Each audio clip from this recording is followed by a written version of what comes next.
Et si je vous disais que la CIA avait déjà mené des expériences de contrôle de la pensée, ici, au Québec, me diriez-vous que je suis un malade? Pourtant, l'histoire est absolument vraie, puis est incroyable. On est en 1953. L'Amérique du président Eisenhower vient juste de sortir de la guerre de Corée et la peur contre le communisme est à son paroxysme. Le mécartisme crée le doute sur tout le monde dans la société. Tout le monde pourrait être un rouge. Alors que les prisonniers de guerre américains commencent à revenir au pays après avoir été détenus en Chine, l'armée réalise que plusieurs présentent des symptômes de désorientation et de vide intérieur. Pour eux, rapidement, ça devient clair comme de l'eau de roche. Ils ont été victimes de tentatives de lavage de cerveau. Les médias s'emballent et rapidement, la CIA décide de répondre. Le 13 avril 1953, le directeur de l'organisation approuve le lancement du projet MEC-Ultra, dont l'objectif est simple, trouver une façon de manipuler l'esprit humain.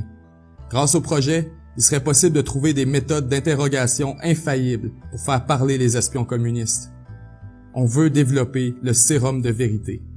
Ainsi, le Congrès autorise des fonds pour la recherche sur la manipulation mentale de masse et 80 établissements sont choisis pour fournir des cobayes et aider aux tests hautement confidentiels.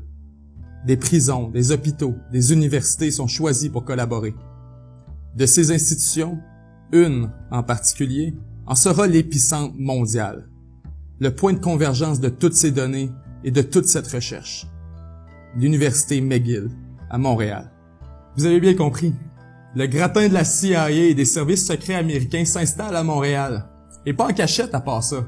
Avec tout le soutien du gouvernement canadien qui finance le projet parce qu'il veut pas rater, lui non plus, le train de la manipulation de la pensée. C'est le psychiatre Owen Cameron qui est chargé de la recherche. Arrivé à Montréal en 1940, il tombe à un moment où McGill essaie à tout prix de se monter un programme de psychiatrie digne de ce nom. On fera de lui le chair du département de psychiatrie et on le nommera aussi à la tête de l'Institut de l'Hôpital Royal Victoria. Il est au top. Le docteur développe une technique qui s'appelle la conduite psychique. Dans ses théories, le cerveau est un ordinateur qui peut être reprogrammé comme on le désire. Mais pour être capable de réécrire les données, il faut peser sur Reset et détruire l'ancienne personnalité. C'est à ce moment-là que la CIA entre en ligne de compte et décide de financer les recherches de Cameron. Pour les cobayes non consentants et inconscients des opérations secrètes, c'est presque de la torture. D'abord, ils entrent à l'Institut de Cameron pour des problèmes tels que des légères dépressions. Ensuite, ils sont soumis à des traitements affreux. Pour commencer, on les déstabilise en les droguant au LSD. Puis, on leur fait passer des électrochocs 3 fois par jour, alors que le maximum est censé être de 3 fois par mois. Après des centaines de traitements, on les place pendant des longs mois, en isolation totale, dans des caissons de privation sensorielle, en leur faisant écouter toujours des phrases répétitives 24 heures sur 24. Une fois que la personne atteint un état de confusion aiguë et de désorientation grave, qui sait plus manger, dormir ou même gérer sa vessie et ses intestins, alors on peut commencer la réécriture du cerveau. Et quand commence la rééducation, c'est loin d'être la fin du calvaire. On injecte aux cobayes des drogues extrêmement dures qui les plongent dans un coma artificiel pendant des mois à la fois. Et pendant ce temps-là, on leur fait jouer encore une fois des clips audio jusqu'à des centaines de milliers de fois. Les participants non consentants de MEC-Ultra sont restés hautement traumatisés. Certains sont restés dans un état végétatif, alors que d'autres sont demeurés malades ou inaptes jusqu'à la fin de leur jour. À l'époque, certains cobayes étaient même des enfants en très bas âge. Certaines étaient des petites filles de 4 ans qu'on enlevait à leur famille pour les amener en internement. On leur injectait des drogues dures pour ensuite leur apprendre à assouvir les désirs sexuels des hommes et à leur faire parler d'eux-mêmes. Et ça, c'est juste la pointe de l'iceberg, parce qu'on sait que la CIA a testé des centaines de substances sur des Québécois et des cobayes non consentants.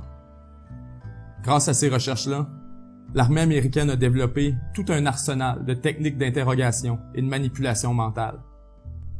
En 1972, le directeur de la CIA ordonne la destruction de tous les documents de MEC-Ultra. Toutefois, plus de 150 sous-projets existaient et plusieurs archives ont survécu et ont été découverts 5 ans plus tard, en 1977. Même connu du grand public, c'est seulement en 1988, donc 11 ans plus tard, que les autorités ont accepté de mettre entièrement fin au programme. Tout de suite après, une victime décide de poursuivre le gouvernement pendant 7 ans, mais les preuves sont tellement accablantes que ce dernier fait arrêter le procès pour des raisons de sécurité nationale. Dans les années 90, devant un nombre grandissant de révélations, le président Bill Clinton s'est même excusé publiquement au nom des États-Unis. À ce jour, l'Université McGill n'a toujours pas présenté d'excuses pour son rôle essentiel dans la réalisation du projet McUltra. Pourtant, c'est une tâche indélébile qui souille toujours le nom de cette université québécoise. Aussi récemment qu'en mars 2017, le gouvernement de Justin Trudeau a fait signer une entente de non-divulgation à la fille d'une victime. On ne veut que ça sorte sous aucun prétexte. C'est une vitrine sur le côté parfois malveillant du gouvernement et sur les excès et les abus qui peuvent parfois gangréner le pouvoir. Ça, il va toujours falloir s'en souvenir. Qu'on a utilisé ici, à Montréal, des cobayes sans leur consentement pour apprendre à faire la guerre et à manipuler la pensée. On leur a injecté des substances, détruit la personnalité et brisé la vie. Il est temps que le gouvernement canadien, collaborateur délibéré dans ce dossier, accepte sa responsabilité juridique là-dedans. C'est une question de justice, de dignité humaine. Mais malheureusement, médiatiser cette histoire-là, ce serait faire la démonstration aux gens que le gouvernement est capable de faire en toute impunité des choses dont on se douterait jamais. Que parfois, c'est lui le juge, le jury et le criminel. C'était Benjamin Tremblay.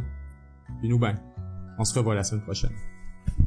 Si vous appréciez notre travail indépendant, sans publicité ni soutien gouvernemental, je vous invite à vous abonner au www.7jourssurterre.com/abonnement. C'est la meilleure façon de nous soutenir. Pour seulement 3$ par mois, vous aurez accès à toutes nos capsules exclusives, ainsi qu'à 1 heure en direct chaque semaine. Déjà plus de 400 personnes ont choisi de devenir membres exclusifs de 7 jours sur Terre, avec tous les privilèges que ça implique. Donc si la politique et le journalisme indépendant vous intéressent, c'est le moment de vous joindre à nous.